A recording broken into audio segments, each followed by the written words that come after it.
প্রিয় দর্শক, সবাইকে স্বাগত জানাচ্ছি এনটিভি নিয়মিত স্বাস্থ্য বিষয়ক আয়োজন স্বাস্থ্য প্রতিদিন অনুষ্ঠানে। আপনাদের সাথে আছি আমি ডাক্তার সামিউল আওয়াল স্বাক্ষর। প্রতিদিনের মতো আজও আমরা একটি গুরুত্বপূর্ণ বিষয় নিয়ে কথা বলবো। আজ আমাদের আলোচনার বিষয় কিডনি রোগের আধুনিক চিকিৎসা। এই গুরুত্বপূর্ণ বিষয়টি নিয়ে আলোচনা করবার জন্য আজ আমাদের সাথে স্টুডিওতে রয়েছেন একজন বিশেষজ্ঞ চিকিৎসক।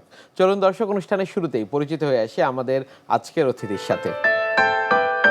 অধ্যাপক ডাক্তার মোহাম্মদ রফিকুল আলম। তিনি 1958 সালে মার্চ মাসে চট্টগ্রাম জেলায় জন্মগ্রহণ করেন। তিনি 1982 সালে চট্টগ্রাম মেডিকেল কলেজ থেকে MBBS ডিগ্রি অর্জন করেন। এরপর তিনি চিকিৎসা বিজ্ঞানে উচ্চতর MD FCPS ডিগ্রি লাভ করেন। তিনি সাবেক চেয়ারম্যান কিডনি বিভাগ এবং সাবেক প্রো ভিসি হিসেবে BMU-তে কর্মরত ছিলেন। স্যার, আপনাকে স্বাগত জানাচ্ছি আমাদের আজকের এই আয়োজনে। ধন্যবাদ আপনাকে। স্যার, কিডনি রোগের আধুনিক চিকিৎসা পদ্ধতি, আমরা জানি যে আসলে কিডনি রোগ নানা কারণে হয়ে থাকছে এবং কিডনি রোগ আসলে কি কি ধরনের রয়েছে? কিডনি রোগ যেগুলো আমরা সচরাচর পেয়ে থাকি তার মধ্যে একটা হচ্ছে নেফ্রাইটিস জনিত কিডনি রোগ, যেটা আমাদের দেশে একটা সময় বেশ বেশি ছিল, কিন্তু পরবর্তীকালে সারা বিশ্বে এবং আমাদের দেশেও ডায়াবেটিস জনিত কিডনি রোগ, ক্রনিক কিডনি ডিজিজের প্রধান কারণ হিসেবে উঠে আসে। এরপরে উচ্চ রক্তচাপ জনিত কিডনি রোগ, তারপরে হলো নেফ্রাইটিস জনিত, এর পাশাপাশি বংশগত কিডনি রোগ, পাথরজনিত কিডনি রোগ, তারপরে হচ্ছে ইনফেকশন জনিত কিডনি রোগ, ওষুধের পার্শ্ব প্রতিক্রিয়া জনিত কিডনি রোগ, এ ধরনের বিভিন্ন রকম কিডনি রোগ পাচ্ছি এবং সেটা সারা দুনিয়াতেও। আর কিডনি রোগের মধ্যে আবার দু ধরনের আমরা বলে থাকি। আপনি জানেন যে আমরা অ্যাকিউট কিডনি ইনজুরি বা যেটাকে আগে অ্যাকিউট কিডনি ফেলিওর বলা হতো, আর একটা হচ্ছে দীর্ঘমেয়াদী যেটা ক্রনিক, সেটা CKD বলা হচ্ছে, আগে বলা হতো ক্রনিক রেনাল ফেলিওর বা ক্রনিক কিডনি ফেলিওর। এই দুই ধরনের কিডনি রোগ আছে এবং এই দুই ধরনের মধ্যে চিকিৎসারও কিছুটা পার্থক্য আছে, কারণজনিত পার্থক্য আছে। যেমন অ্যাকিউট কিডনি ইনজুরি আমরা যখন ছাত্র ছিলাম তখন অ্যাকিউট কিডনি ফেলিওর প্রধান কারণ ছিল কলেরা, ডায়রিয়া, এইসব জিনিস। পরবর্তীকালে আর্থসামাজিক অবস্থার উন্নয়নের সাথে সাথে এইগুলো কমতে শুরু করে এবং অ্যাকিউট কিডনি ইনজুরির পরবর্তী কারণগুলো হচ্ছে রোড ট্রাফিক অ্যাক্সিডেন্ট, তারপরে ভূমিধস মানে আর্থকোয়াক। আমাদের দেশে রানা প্লাজার ক্ষেত্রে দেখেছি, সেখানে কিন্তু অনেক অ্যাকিউট কিডনি ইনজুরি হয়েছে। তারপরে বার্ন, তারপরে গর্ভপাতজনিত বা অবস্ট্রাক্টেড লেবার থেকে সেগুলো হয়। তারপর পোস্টপার্টাম হেমোরেজ, বাচ্চা হওয়ার পরে প্রচণ্ড ব্লিডিং হয় অনেক সময়, সেগুলো থেকে অ্যাকিউট কিডনি ফেলিওর হয়। তো এভাবে আর একটা হচ্ছে ওষুধের পার্শ্ব প্রতিক্রিয়া। কিছু কিছু ব্যথানাশক ওষুধ আছে যেগুলো দীর্ঘদিন খেলে যেমন কিডনি ফেলিওর হতে পারে, আবার এমন কিছু ওষুধও আছে যেগুলো একটা দুইটা ট্যাবলেট খেলেও অ্যাকিউট কিডনি ফেলিওর হয়ে যেতে পারে। হ্যাঁ, যেগুলো হাইপার সেন্সিটিভিটি রিঅ্যাকশন ধরনের আমরা বলি, যেটা কিডনি ফেলিওর হতে পারে। তো এভাবে কিডনি রোগের উপস্থিতি, তার পাশাপাশি তার রোগের সিমটম, তার রোগের অবস্থানজনিত আমরা বিশেষ বিষয়গুলো যখন বিবেচনা করি তখন এটা চিকিৎসার ব্যাপারে আমাদেরকে সঠিক পদক্ষেপটা আমরা নিতে পারি। যেমন অ্যাকিউট কিডনি ইনজুরিতে যে কারণটা হয়েছে সেটা দ্রুত চিকিৎসা করতে পারলে সেটা সম্পূর্ণ ভালো হয়ে যেতে পারে। যেমন ডিহাইড্রেশন হয়ে গেল ডায়রিয়া থেকে বা বার্ন থেকে বা আগুন লেগে পুড়ে গিয়ে, সেই ডিহাইড্রেশনটা আমরা যদি তাৎক্ষণিক সংশোধন করতে পারি ইন্ট্রাভেনাস ফ্লুইড দিয়ে, ওরাল স্যালাইন দিয়ে বা অন্য এসব জিনিস দিয়ে, তাহলে কিন্তু এটা সম্পূর্ণ ভালো হয়ে যেতে পারে। এমনকি দু একবার ডায়ালাইসিস যদি লেগে যায় তারপরেও এটা ধীরে ধীরে কিডনি রিকভার করে সম্পূর্ণ ভালো হয়ে যেতে পারে। ক্রনিক কিডনি ডিজিজ কিন্তু ওইভাবে সম্পূর্ণ ভালো হয় না। ক্রনিক কিডনি বিশেষ করে এন্ড স্টেজ কিডনি ফেলিওর যখন হয়ে যায় তখন তাকে হয় ডায়ালাইসিস করতে হবে অথবা কিডনি ট্রান্সপ্লান্ট করতে হবে। কিডনি ডায়ালাইসিসের অনেক ধরন আছে, যেমন পেরিটোনিয়াল ডায়ালাইসিস। স্যার, রোগীদের ক্ষেত্রে কিডনি ইনজুরি হয়েছে কিংবা কিডনিতে জটিলতা হচ্ছে বা একেবারে প্রাথমিক পর্যায়ে আছে, সেটি আসলে বোঝার কোনো উপায় রয়েছে কিনা? কি কি লক্ষণ উপসর্গ দেখে বোঝা যাবে? ধরেন অ্যাকিউট কিডনি ইনজুরিতে দেখা যাচ্ছে হঠাৎ করে প্রস্রাব কমে যাচ্ছে। নর্মালি একটা মানুষের 2 লিটার 2.5 লিটার হয়তো প্রস্রাব হয়, তার হয়তো প্রস্রাব কমে 100, 200 বা 300, 400-তে চলে এসছে, যেটাকে আমরা অলিগুরিয়া বলি। অনেক সময় অ্যানুরিয়া হয়, অ্যানুরিয়া মানে কোনো প্রস্রাব হচ্ছে না, এটা একটা। তারপরে তার সাথে তার ব্লাড প্রেশার বেড়ে যেতে পারে। তার রক্তের ক্রিয়েটিনিন পরীক্ষা করলে আপনি দেখবেন যে তার ক্রিয়েটিনিন নর্মালের চেয়ে বেশি, অথবা তার আগের কোনো ক্রিয়েটিনিন আমরা জানা থাকলে বর্তমানেরটা সেটার চেয়ে বেশি। এই জিনিসগুলো করলে আমরা কিন্তু বুঝতে পারি যে তার কিডনি ফেলিওর হচ্ছে। তার সাথে কিছু সিমটমগুলো কি? সিমটমগুলো হচ্ছে তার ক্ষুধামন্দা হয়, তার শরীরে পানি এসে যায়, প্রথমে মুখে ফুলা আসে, চোখের পাতা এগুলো ভারী ভারী লাগে, পরে পায়ে পানি এসে যায়, অনেক সময় সারা শরীরে পানি জমে যায়, এমনকি লাংসে পানি জমে গিয়ে শ্বাসকষ্ট শুরু হয়ে যায়। এভাবে আমরা বুঝতে পারি। তো এই সাথে ব্লাড প্রেশার বেড়ে যায়, উচ্চ রক্তচাপ ডেভেলপ করে। এই সিমটমগুলো দেখলে পরে তখন আমরা দেখি যে না, এর কিডনি ফেলিওর দিকে যাচ্ছে, বা এটা অ্যাকিউট আকস্মিক কিডনি ফেলিওর অথবা ক্রনিক কিডনি ফেলিওর একটা স্টেবল ছিল, সেখান থেকে এখন বাড়াবাড়ির দিকে যাচ্ছে। আচ্ছা, তখন আমরা যখন পরীক্ষা নিরীক্ষাগুলো করি, রক্তের ক্রিয়েটিনিন, ইউরিয়া, ইলেকট্রোলাইট এগুলো করি, সেগুলোতে দেখা যায় বিভিন্ন রকম ইমব্যালেন্স, মানে নর্মালের চেয়ে ইউরিয়া অনেক বেশি, নর্মালের চেয়ে ক্রিয়েটিনিন অনেক বেশি, ইলেকট্রোলাইটগুলো কোনো সময় সোডিয়াম, পটাশিয়াম এগুলো অ্যাবনর্মাল রেঞ্জে চলে যায়। এগুলো দেখে রক্তে অ্যাসিড জমে যায়, আমরা যেটাকে মেটাবলিক অ্যাসিডোসিস বলি। এগুলো যখন দেখি তখন আমরা সেগুলোর উপর ভিত্তি করে তার চিকিৎসার ধরনটা, সেটা কী পরিমাণে করতে হবে, কত দ্রুত করতে হবে, সেগুলো আমরা নির্ণয় করি। আকস্মিক কিডনি বিকল হচ্ছে যাদের, তাদের ক্ষেত্রে কি কিডনি আবার স্বাভাবিক অবস্থায় ফিরে আসা সম্ভব কিনা? এটাই হচ্ছে আকস্মিক কিডনি ফেলিওর, আমি বলবো beauty of acute kidney injury, যে আপনি যদি সঠিক সময়ে অর্থাৎ আর্লি স্টেজে সঠিক চিকিৎসাটা দিতে পারেন, এটা মোর দেন 90% কেজে সম্পূর্ণ ভালো হয়ে যেতে পারে। কিন্তু এটা যদি দেরি হয়ে যায়, এটা যদি কিডনি ড্যামেজ অনেকখানি হয়ে যাওয়ার পরে চিকিৎসা করেন, তখন পার্শিয়াল রিকভারি হতে পারে, কমপ্লিট রিকভারি হতে পারে, অনেক সময় এটা ক্রনিকের দিকে চলে যেতে পারে। এই জন্য অ্যাকিউট কিডনি ইনজুরি যদি আমরা আর্লি স্টেজ ডায়াগনোস করতে পারি এবং সেটা সঠিক চিকিৎসা দিতে পারি, তাহলে এটা কিন্তু ভালো হয়ে যায়। যাদের আকস্মিক কিডনি বিকল হচ্ছে তাদের ক্ষেত্রে চিকিৎসা পদ্ধতির ধরনটি কেমন হয়ে থাকে? যেমন ধরেন কেউ ব্যথানাশক ওষুধ খেয়ে হচ্ছে, সেটা বন্ধ করে দিলাম আমি। আচ্ছা, তার যদি রক্তের বায়োকেমিক্যাল পরীক্ষা করে আমরা যে ক্রিয়েটিনিন অনেক বেশি হয়ে গেছে, তাকে সাময়িক ডায়ালিসিসের ব্যবস্থা করতে হবে। তার প্রেশার বেশি থাকলে প্রেশার চিকিৎসা, তার খাবারের নিয়ন্ত্রণ করতে হবে, তার প্রস্রাব অনুযায়ী তার ফ্লুইড ইনটেক করতে হবে। যেমন 500 প্রস্রাব হলে 1 লিটার ফ্লুইড ইনটেক দিতে পারি তাকে, মানে যা প্রস্রাব হয় তার চেয়ে 500 সিসি বেশি ফ্লুইড ইনটেক করা। আচ্ছা, তার যদি কোনো ইনফেকশন থাকে সেটা দ্রুত চিকিৎসা করা, এবং তার খাবারের নিয়ন্ত্রণ করতে হবে, অর্থাৎ তাকে প্রোটিন রেস্ট্রিকশনে নিতে হবে। প্রোটিন জাতীয় খাবার যদি কিডনি ফেলিওর রোগীকে আমরা দেই, অ্যাকিউট হোক ক্রনিক হোক, বেশি পরিমাণে যদি দেই, সেটাতে কিডনি ফেলিওরটা আরও বৃদ্ধি পায়। তো এই জিনিসগুলো যদি আমরা করতে পারি, তাহলে সে সম্পূর্ণ ভালো হওয়ার একটা সম্ভাবনা সবসময় থেকে যায়। আকস্মিক কিডনি বিকলের ক্ষেত্রে, যেটিকে আমরা একেআই বলছি, সেক্ষেত্রে আসলে ডায়ালাইসিসের প্রয়োজন হতে পারে কি? কখনো কখনো লাগে, যখন আর্লি স্টেজে ধরা পড়ে না, অনেক দেরি হওয়ার পরে ধরা পড়ে, তার ক্রিয়েটিনিন অনেক বেড়ে যায়, তার শ্বাসকষ্ট শুরু হয়ে যায়, তার অনেক সময় দেখা যায় কনভালশন, মানে খিঁচুনি হয়ে যায়, রক্তের ইউরিমিয়া বলি আমরা, এগুলো থেকে বেড়ে গিয়ে তখন তার ডায়ালাইসিস লাগে। তার ইলেকট্রোলাইট ইমব্যালেন্স, যদি পটাশিয়াম খুব বেড়ে গেলে আপনি জানেন যে হার্টের উপরে একটা বিরূপ প্রতিক্রিয়া হয়, এরিথমিয়া হয়, হার্ট ব্লক হয়। তারপরে এইসব জিনিস যখন হয়, তার রক্তে অ্যাসিডের মাত্রা অনেক বেশি হয়ে গেল, সেটা যদি আমরা খাবার ওষুধ বা ইনজেকশন দিয়ে কারেক্ট করতে না পারি, মেটাবলিক অ্যাসিডোসিস, ডায়ালাইসিসের প্রয়োজন হয়। এবং এই বিউটি যেটা বলছি যে সম্পূর্ণ ভালো হয়ে যেতে পারে, এটা যেমন একটা জিনিস। আরেকটা জিনিস, যার অ্যাকিউট কিডনি ইনজুরি হয়, তার কিন্তু ভবিষ্যতে ক্রনিক কিডনি ডিজিজ হওয়ার একটা প্রবণতা থাকে।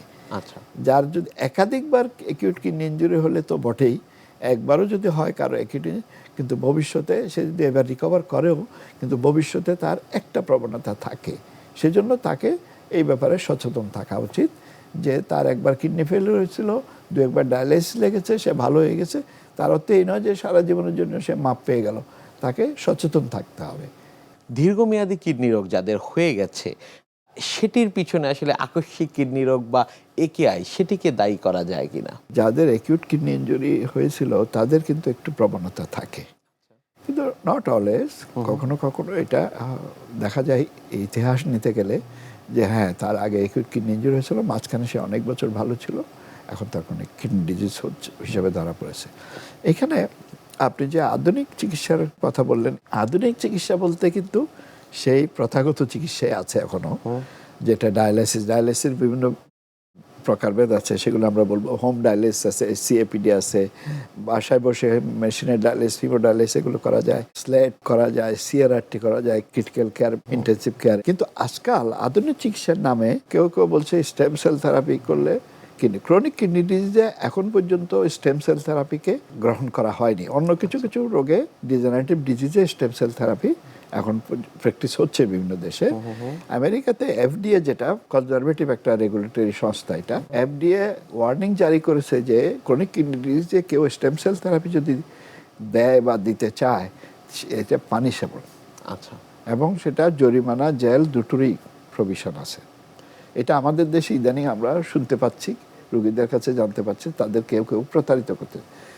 এটা এখনো পর্যন্ত রিসার্চ পর্যায়ে আছে, ল্যাবরেটরি পর্যায়ে। ক্লিনিক্যাল প্র্যাকটিসে ক্রনিক কিডনি ডিজিজে স্টেম সেল থেরাপির কোনো ভূমিকা এখন পর্যন্ত স্বীকৃত না। আর যে চিকিৎসাগুলো আছে সেগুলো হচ্ছে আধুনিক চিকিৎসাই। সেগুলো আমরা আগের দিনে শুধু কনভেনশনাল ইন্টারমিটেন্ট ডায়ালাইসিসগুলো করতাম, এখন বিভিন্ন রকম ডায়ালাইসিস আছে। যেমন আইসিইউতে কোনো একটা রোগী সেপ্টিসিমিয়া, মারাত্মক জীবাণু সংক্রমণের ফলে তার ব্লাড প্রেশার লো, তার সারা শরীরে পানি জমে গেছে, তার ইনফেকশন এখনও পুরোপুরি ভালো হয়নি, সেপসিস, তাকে 3-4টা করে অ্যান্টিবায়োটিক দেওয়া হচ্ছে। এরকম কতগুলো রোগী আছে, তাদেরকে নর্মাল মেশিনে ডায়ালাইসিস করা যায় না, যেটা আমরা কনভেনশনাল হিমোডায়ালাইসিস বলি। তাদের জন্য সিআরআরটি বলে একটা ডায়ালাইসিস আছে, হ্যাঁ, কন্টিনিউয়াস রেনাল রিপ্লেসমেন্ট থেরাপি। একটি দীর্ঘ সময়ের জন্য সময় দেওয়া হয় এবং এটা একটু এক্সপেন্সিভ, বাট ওই ধরনের রোগীর জন্য এটা দেওয়া। আরেকটা হলো স্ল্যাট বলে আমরা, সাস্টেন লো এফিসিয়েন্সি ডায়ালাইসিস। এটাও যাদের ব্লাড প্রেশার একটু কম, যেমন আমরা সিস্টোলিক ব্লাড প্রেশার 100, 110, 120, এগুলো তো অনেক সময় কনভার্সন দিতে পারি। 90 সিস্টোলিক ব্লাড প্রেশার বা 80, ডায়াস্টোলিক প্রেশার 50, বা অনেক সময় রেকর্ডও করা যায় না এরকম। এদের ক্ষেত্রে এই চিকিৎসাগুলো আমরা দিতে পারি। এখানে আমরা ব্লাড ফ্লো মডিফাই করি, তারপরে ডায়ালাইসিসের যে ফ্লো আছে এটা মডিফাই করে এগুলো আমরা চিকিৎসা দিই। এবং এই রোগীগুলোকে যদি আমরা এই চিকিৎসাগুলো দিতে পারি, তাইলে এই লাইফ সেভিং হয়ে দাঁড়ায় এগুলো।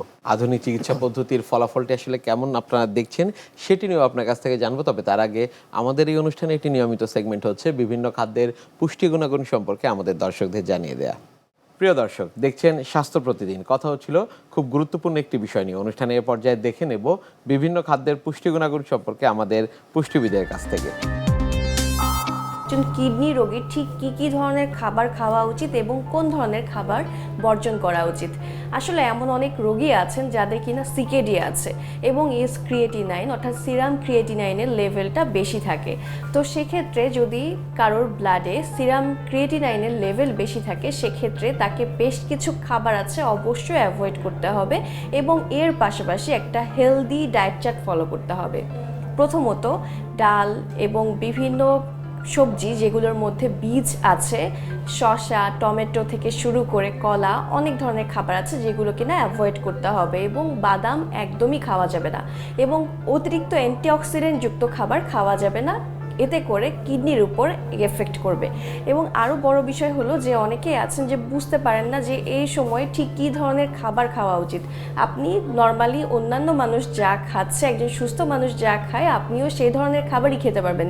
তবে অবশ্যই লাল আটার রুটি, লাল চালের ভাত এগুলো আপনাকে অ্যাভয়েড করতে হবে এবং আপনি একটা হেলদি ডায়েট চার্ট মেনটেন করবেন। এবং সবচেয়ে বড় বিষয় হলো যে আপনাকে রেগুলার হাঁটতে হবে, অর্থাৎ আপনি প্রতিদিন চেষ্টা করবেন প্রায় 40 মিনিট থেকে 1 ঘন্টা হাঁটার, তাহলে আপনার কিডনি কিন্তু সুস্থ থাকবে। এর পাশাপাশি আপনি যে ধরনের খাবার খাবেন, সকালবেলা 2টো রুটি খেতে পারেন, এর সাথে আপনি সবজি খাবেন এবং আপনি যখন ডিম সিদ্ধ খাবেন অবশ্যই কুসুমকে এড়িয়ে চলবেন এবং কোনো প্রকারের কফি বা অতিরিক্ত মাত্রায় গ্রিন টি এই সময় পান করা যাবে না। ডেইরি প্রোডাক্টস জাতীয় কোনো খাবার আপনি খাবেন না। আপনি দুপুরবেলা নর্মালি ভাত এবং অন্যান্য সবজি খেতে পারবেন, তবে পেঁপে অ্যাভয়েড করাই অনেক ভালো এবং সামুদ্রিক মাছ আপনি খেতে পারবেন না, তবে মাছ অথবা মুরগির মাংস আপনি এ সময় খেতে পারেন। এবং রাতের বেলা আপনি একটু লিমিটেড খাবার খাবেন, যেমন একটু ভাত রাখতে পারেন বা রুটি রাখতে পারেন, এর সাথে একটু সবজি খাবেন এবং মাছ খাবেন। এই যে আমরা কিডনির আধুনিক চিকিৎসা পদ্ধতি আমরা শুনছিলাম, যাদের আসলে কিডনি রোগ হয়েছে, সেগুলোর ফলাফলটি কেমন দেখছেন স্যার আপনারা? রোগীদের মধ্যে রোগীদের দিক থেকে সন্তুষ্টির বিষয় এবং চিকিৎসকদের দিক থেকে সন্তুষ্টির বিষয়। চিকিৎসা যেগুলো বিশেষ করে ট্রান্সপ্লান্টেশন যদি সাকসেসফুলি করতে পারেন, সেটার আউটকাম ফলাফল সবচেয়ে ভালো, রোগীদের স্যাটিসফ্যাকশন হয় সেটা সবচেয়ে ভালো, কস্ট ইফেক্টিভ, খরচ তুলনামূলকভাবে কম, এবং ট্রান্সপ্লান্টে আধুনিক বিশ্বে প্রভূত উন্নতি সাধন হয়েছে। আগে তো রক্তের গ্রুপ মিললে, টিস্যু মিললে ট্রান্সপ্লান্ট করা যেত, এখন কিন্তু গ্রুপ না মিললেও ট্রান্সপ্লান্ট করা যাচ্ছে। আচ্ছা, টিস্যু মিসম্যাচ থাকলেও করা যাচ্ছে, কম ম্যাচ থাকলেও করা যাচ্ছে আধুনিক বিভিন্ন পদ্ধতি প্রয়োগ করে। আগে ছিল আপনার আত্মীয়ের কিডনি, এখন অনাত্মীয়, অর্থাৎ ক্যাডাভার যেটা বলি আমরা, যে আইসিইউতে ব্রেন ডেড হয়ে গেছে তার কিডনিও কিন্তু ট্রান্সপ্লান্ট করা ক্যাডাভারি কিডনি ট্রান্সপ্লান্ট আমরা দেখেছি। ট্রান্সপ্লান্টেশন, এটা তো একটা আধুনিক মানে চিকিৎসার একটা অবদান আমি বলবো। তারপরে সোয়াব ট্রান্সপ্লান্টেশন, কি এর কিডনির সাথে ওর কিডনি মিলছে না, অন্য একজনের কিডনি একে দিয়ে এর কিডনি ওকে দেওয়া হচ্ছে। অর্থাৎ একটা পেয়ার যদি আমরা চিন্তা করি, যেমন একজন ডোনার একজন রিসিপিয়েন্ট, আরেকজন ডোনার রিসিপিয়েন্ট, এরটার সাথে ডোনারের মিলছে না, এর ডোনারের সাথে মিলছে, এরটা ওকে দিলে এরটা একে দিল, এইভাবে মানে আমরা সোয়াব ট্রান্সপ্লান্টেশন বলি। তারপরে জেনো ট্রান্সপ্লান্টেশন করা হচ্ছে, পিগের কিডনি মানুষের মধ্যে সংযোজন করা হচ্ছে।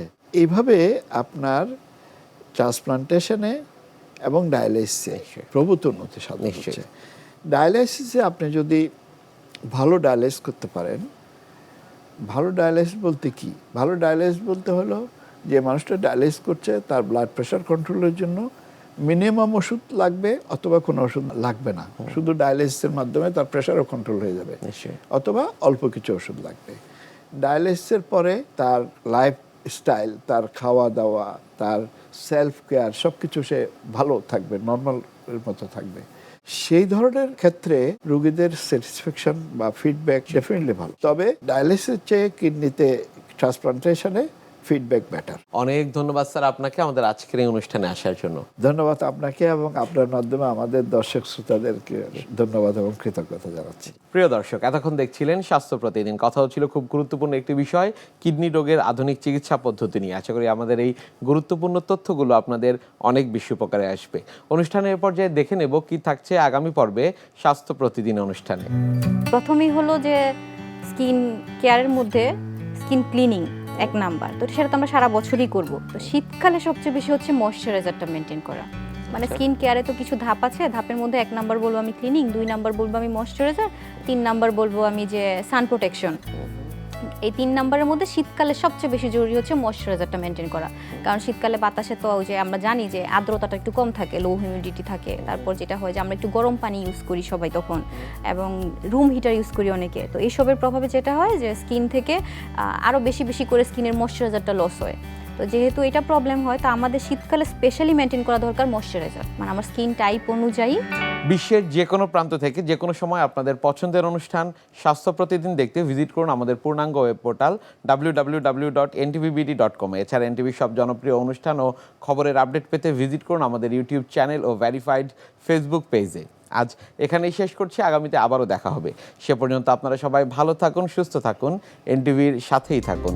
আল্লাহ হাফেজ।